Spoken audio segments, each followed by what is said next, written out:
Second రౌండ్‌లో పల్లవి గెలుస్తుందనుకుంటా. మనకింకా full ఎపిసోడ్‌లో అయితే చూపిచ్చలేదు. అయితే మరి దేనికోసం బయటకొస్తారో తెలీదు కానీ, సైకిల్ మీద పల్లవి, చరణ్ ఎక్కడికో వెళ్తూ ఉంటారు. ఇక తొందరగా పద వెళ్దాం, పద పల్లవి అని చెప్పి అంటూ ఉంటాడు. వెనకాలేమో చరణ్ కూర్చుంటాడు. ఇక అలా కొంత దూరం వెళ్తూ ఉంటే సైకిల్ చైన్ పడిపోతుందనమాట. ఏమైంది పల్లవి అని చెప్పి చరణ్ అడిగితే, సైకిల్ చైన్ పడిపోయింది అని చెప్పి ఇక సైకిల్ చైన్ పెట్టడానికి ట్రై చేస్తూ ఉంటుందనమాట పల్లవి అక్కడ రోడ్డు మీదే. ఇక చరణ్ ఏమో మరి ఎవరితోనో ఫోన్ మాట్లాడుతూ ఉంటాడు. ఫోన్ చేస్తాడో మరి తెలీదు. అయితే ఆపోజిట్‌గా ఒక వెహికల్ వస్తూ ఉంటుంది. ఇక పల్లవిని గుద్దేద్దాం అన్నట్టుగా మరి అటు భిక్షపతి వాళ్ళు పంపిస్తారో మరేమో తెలీదు క్లారిటీగా. మరి ఇటు పక్కేమో ఇంకా ఏంటి పల్లవి వాళ్ళు రాలేదు.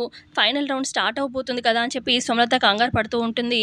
ఇక నేను ఇప్పుడే బావగారికి ఫోన్ చేస్తానని చెప్పి అక్షిత ఫోన్ చేస్తూ ఉంటుందనమాట చరణ్‌కి. ఇక అక్కడ చంటి, భువన కూడా ఉంటారనమాట. ఇక చరణ్‌కి ఫోన్ చేస్తూ ఉంటేనేమో ఇటు పక్క ఆల్రెడీ ఆ వెహికల్ వచ్చి పల్లవిని గుద్దేసి వెళ్ళిపోతుంది. ఇక పల్లవి ఎగిరి అవతల రోడ్డు పక్కన పడుతుంది. అక్కడ ఒక పెద్ద రాయి ఉంటుందనమాట. తలకి తగులుతుంది పల్లవికి. ఇక పల్లవి ఏమో స్పృహ కోల్పోతుంది. తల నుంచి ఫుల్ బ్లడ్ వచ్చేస్తూ ఉంటుంది. ఇక చరణ్‌కి అయితే ఏం అవ్వదనమాట. చరణ్ కొంచెం పక్కకుండి ఫోన్ మాట్లాడడం వల్ల.